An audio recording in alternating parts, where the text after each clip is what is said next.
WADR. Promoting dialogue.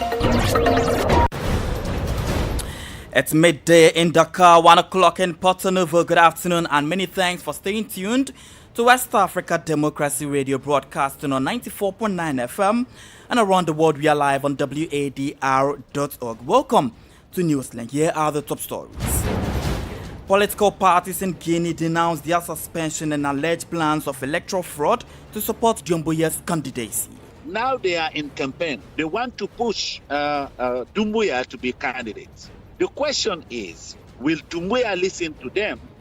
The Gambia's National Council for Civic Education commenced a series of forums on the rights of persons with disabilities, and 45 election management bodies across Africa resolved to address problems of invalid ballots in future elections through artificial intelligence tools. We note that since the adoption, we have the emergence of AI in elections, and I'm pleased to note that our colleagues from the South African Electoral Commission have gone ahead to address these gaps. And Liberian woman pleads for justice after life-altering complications following cesarean section. Please stay tuned for details of these stories and more. West Africa Democracy Radio. It's you speaking. Many thanks for joining us and a warm welcome to our listeners across the sub-region and beyond.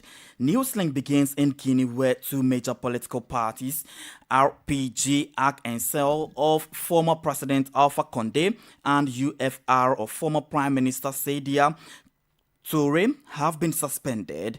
The UFDG of the opposition leader, Cellou Dalein Diallo, is among those subject to suspension or dissolution if for 45 days it fails to comply with the principles laid down by the Ministry of National Territorial Administration. These decisions are the outcomes of the final report on the evaluation of political parties presented to the authorities last Friday. However, the parties concerned have announced that they will confront the junta, which they accuse of wanting to clear the field for General Mamadou Doumbouya to run in the presidential election. Here is Chiano Alpha Ibrahim Baudi's report and voiced by Augustine Colley. According to the Ministry of Territorial Administration, the former ruling party RPG does not meet the criteria set out in the Charter of Political Parties and has therefore been suspended for 90 days. Responding via a social media post, Alpha Condé says that the RPG AEC has no intention of complying with this decision because, he says, it has no legal basis. Opposition supported by Executive Board member Karamo Nambe. The UFR party, the country's third largest political force, has also been suspended for 90 days. But for the moment, there has been no official reaction. Cellou Dalein Diallo's UFDG has been authorized to continue its activities until it organizes its Congress in 45 days at the risk of being suspended or dissolved. At a General Assembly on Saturday, Suleimani Konatei, a member of the UFDG Political Council, denounced the results of the evaluation of political parties. In a statement, the forces spoke of a basic maneuver aimed at legitimizing General Mamadou Doumbouya's rule through a forced electoral process. And that Chiano Alpha Ibrahim Baudi's report and voiced by Augustine Colley. With less than 8 months before the presidential election in Côte d'Ivoire, the president of the Democratic Party of Ivory Coast, Tijani Chiam, is stepping up his meeting with Ivorians. Over the weekend, he met with the Ivorian diaspora in Paris, France, where he gave a brief assessment of his actions 1 year after he was elected head of the PDCI, and then spoke on several subjects, including education, the economy, and forthcoming presidential election. The leader of the oldest political party in Côte d'Ivoire also addressed the controversy surrounding his nationality, fueling debate. Tijani Chiam denounced what he describes as a sad spectacle. Now people tell me that I am not Ivorian, but all my life, all the people who have known me as Ivorian. When you see how I'm treated nowadays, it doesn't help to give the rest of the world confidence in Côte d'Ivoire. But like it or not, I'm known and respected. Mark Garnett, who is my personal friend, now Prime Minister of Canada, told me it's so good that you are doing to go back to your country in Africa to do everything you do. Now that he sees that we are getting ready to say that I am not Ivorian, what is he going to think of our country? It's a sad spectacle. It's undignified. But has it come to this? Tijani Chiam's eligibility for the 2025 presidential election is at the heart of controversy due to his dual French-Ivorian nationality, even though he has taken steps to renounce his French nationality. Recall Article 55 of the Ivorian Constitution stipulates that a presidential candidate must be exclusively of Ivorian nationality, born of an Ivorian father or mother. Let's get to the Gambia, where the National Council for Civic Education has commenced regional learning forums aimed at promoting the rights of persons with disabilities in the country. The gathering brought together relevant stakeholders with a view to identify the challenges faced by persons with disabilities across different regions and proposing effective solutions. These consultations are also expected to popularize the Persons with Disabilities Act, which was enacted into law in 2021. Sankole Janko tells us more. The forum, which began on Sunday in Banjul, will be held in all regions of the Gambia to advance the rights and inclusion of persons with disabilities, PWDs, in the Gambia. Yusuf Bojang is the Chief Civic Officer of the National Council for Civic Education. We are here to foster meaningful dialogue, share best practice, identify and address challenges, proffer concrete recommendation. Key focus of our forum today will be to delve into the provisions of this Act, Persons with Disability Act 2021. According to the Gambia Federation of the Disabled, GFD, more than 10% of the country's population lives with a form of disability. Despite some recorded progress, challenges such as inadequate resource allocation, limited awareness, and ineffective implementation of Persons with Disabilities Act 2021 continue to hinder access to essential services, employment, and public participation. Stigma and discrimination remain major barriers to full inclusion. However, UNICEF representative Marcos Angula applauded the government for enacting the Persons with Disability and called for more efforts. Legal frameworks alone are not enough. We must translate policies into tangible actions. We must expand inclusive education, improve healthcare access, and ensure that children with disabilities are protected from discrimination and violence. The time is now to continue with the implementation of the Persons with Disabilities Act. The forums will ultimately enhance dialogue and collaboration among government agencies, civil society organizations, and disability rights advocates, as well as identify challenges faced by PWDs across the different regions and propose effective solutions. The National Council for Civic Education is organizing these forums in collaboration with UNICEF and the United Nations Partnership on the Rights of Persons with Disabilities. And that's Sankole Janko with that report. More stories coming up on West Africa Democracy Radio. Newslink continues.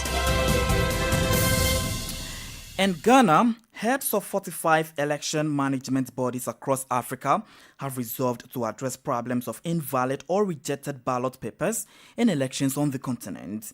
They made this resolution during a meeting of the Association of African Election Authorities, during which they considered issues such as the introduction of e-voting and artificial intelligence in future elections. From Accra, Echiatiso has the rest of the story. The meeting, which lasted over 3 days, resolved to addressing ways African countries can address problems of invalid or rejected ballot papers in elections on the continent. Among these were propositions for the adoption of electronic voting and the redesigning of ballot papers to make them user-friendly. Guest speaker for this 9th conference and a former Chief Justice of Ghana, Sophia Akuffo, passionately called for this problem to be tackled immediately to forestall any future consequences. The democratic process of election is at risk of being undermined by the increasing incidence of invalid or rejected ballots. On her part, the Electoral Commissioner of Ghana, Jean Mensah, who is also the president of the Executive Committee of the Election Management Bodies, provided an update on what the decisions are on the proposals. The association put together very useful and valuable guidelines to govern and guide the use of social media around elections. This went a long way to reduce the usual tensions and suspicions that characterized our elections. We note that since the adoption, we have the emergence of AI in elections. And I'm pleased to note that our colleagues from the South African Electoral Commission have gone ahead to address these gaps. With some African countries experiencing election-related violence and court issues, including Ghana during its 2012 and 2020 elections, the Director of Governance and Conflict Prevention at the African Union, Patience Shiraza, is calling for unity among ECs as well as the AU in order to strengthen election management on the continent. The meeting also saw to the election of new executive members and president of the election management body. So with that report.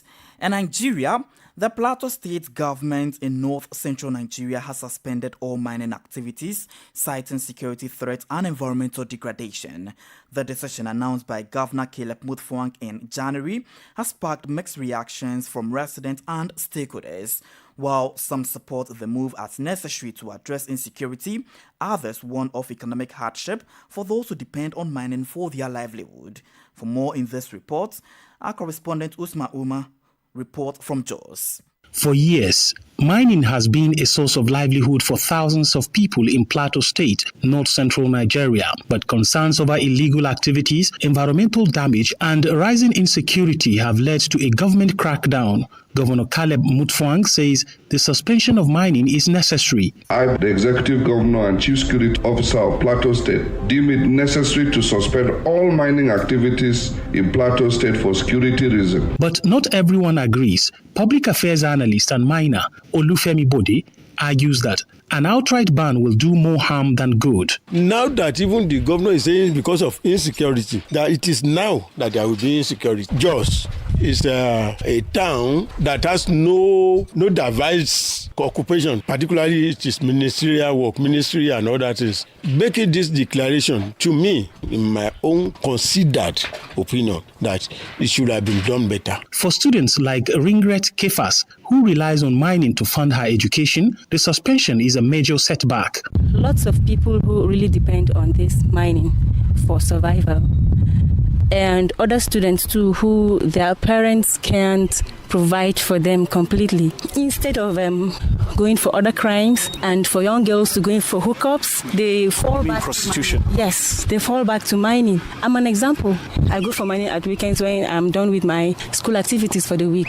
So I think this is not really going to be great or nice on the people because they are really having tough times. However, others believe mining sites have become breeding grounds for criminal activity. With the ban now in place, the Plateau State government now faces the challenge of balancing security, economic survival, and environmental protection. For Newslink on West Africa Democracy Radio, Usman Umar reporting from Jos, north-central Nigeria. You're still listening to Newslink here on West Africa Democracy Radio, broadcasting on 94.9 FM, Dakar, Senegal, and around the world we are live on wadr.org. We are also live on Facebook at WADR English Service, as well as YouTube at WADR News. Here's a reminder of our top stories. Political parties in Guinea denounce their suspension and alleged plans of electoral fraud to support Doumbouya's candidacy.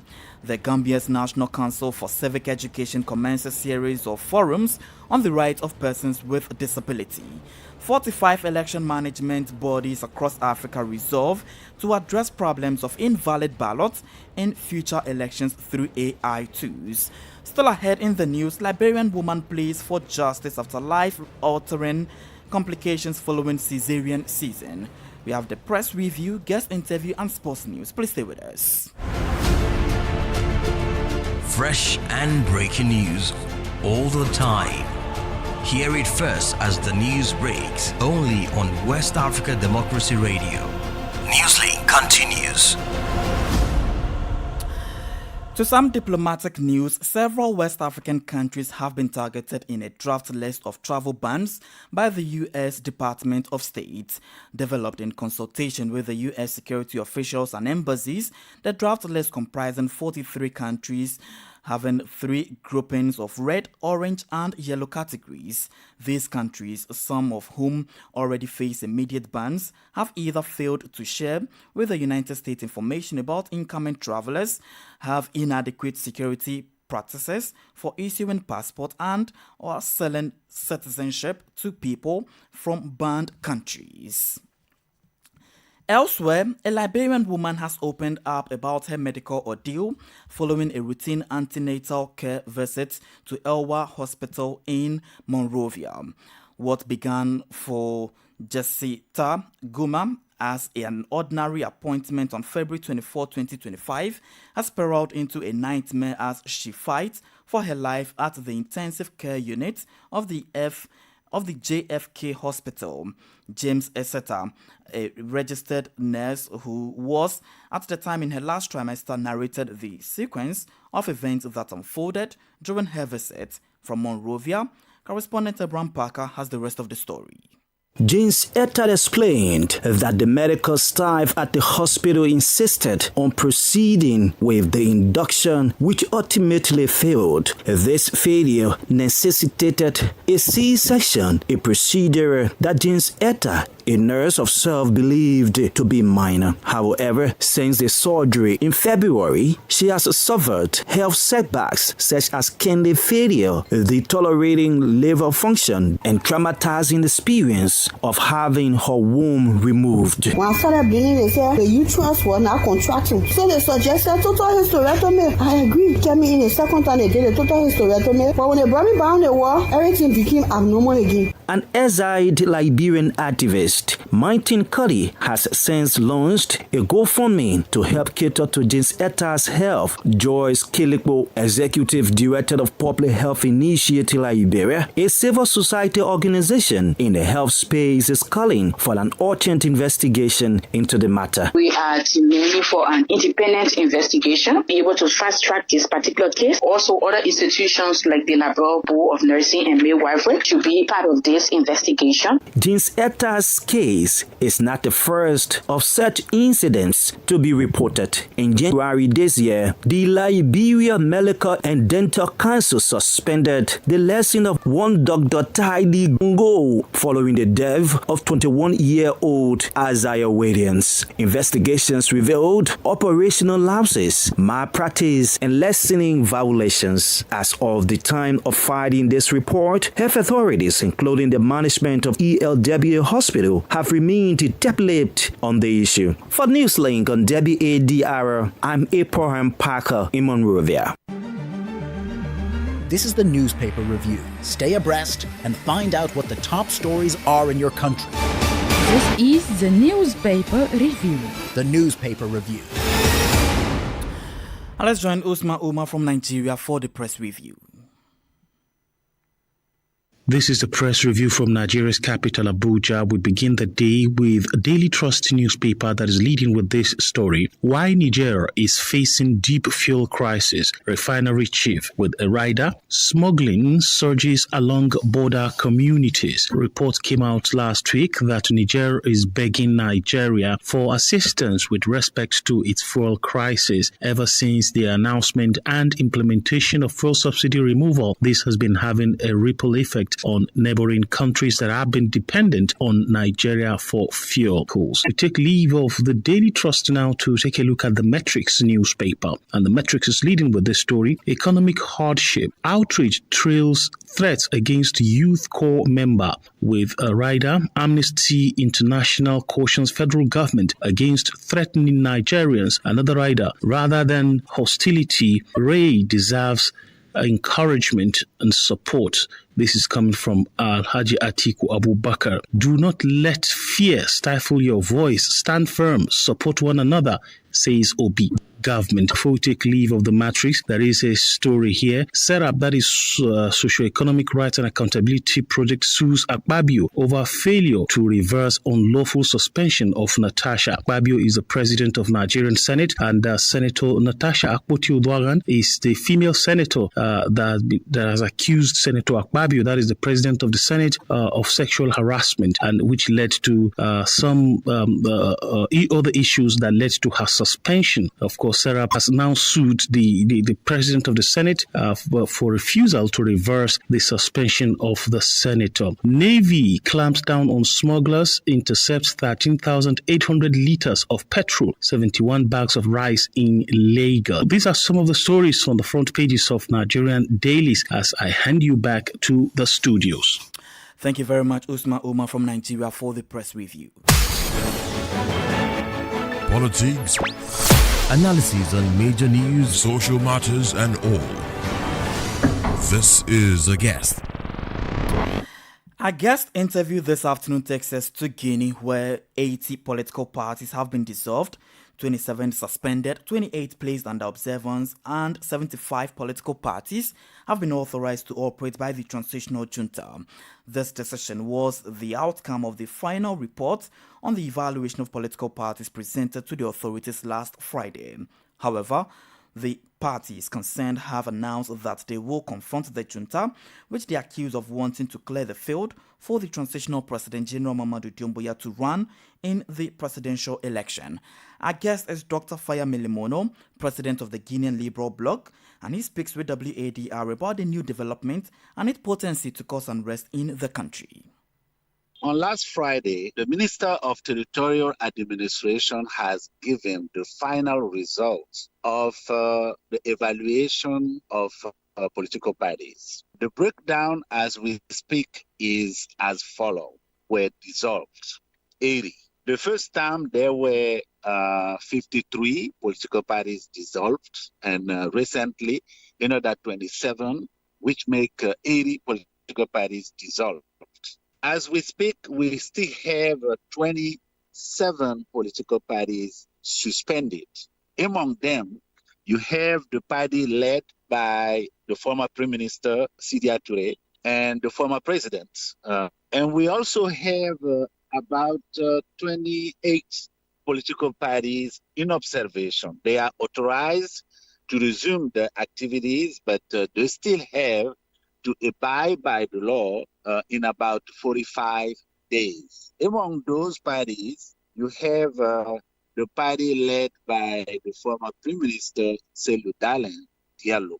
And you have 75 political parties authorized to resume their political activities. That's the situation as we speak. What is the whole essence of this whole cleanup exercise that the transitional government is actually doing?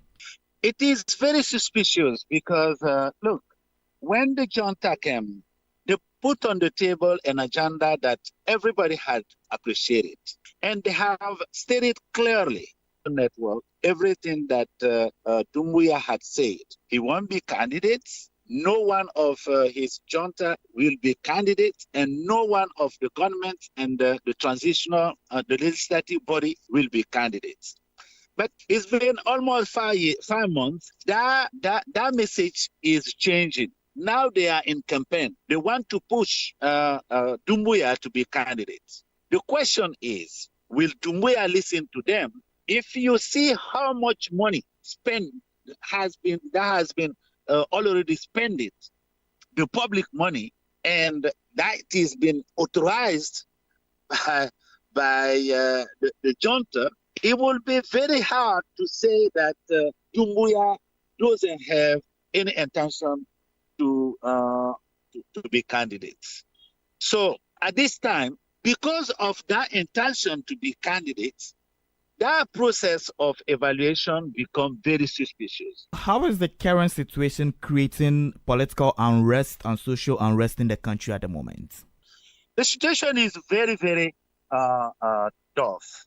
The country is at a risk of violence. That to be clear. The country is at a risk of violence because take for example, the party led by the former Prime Minister Cellou Dalein. One of the government member, who is even the spokesperson of the government, belong to EFDG.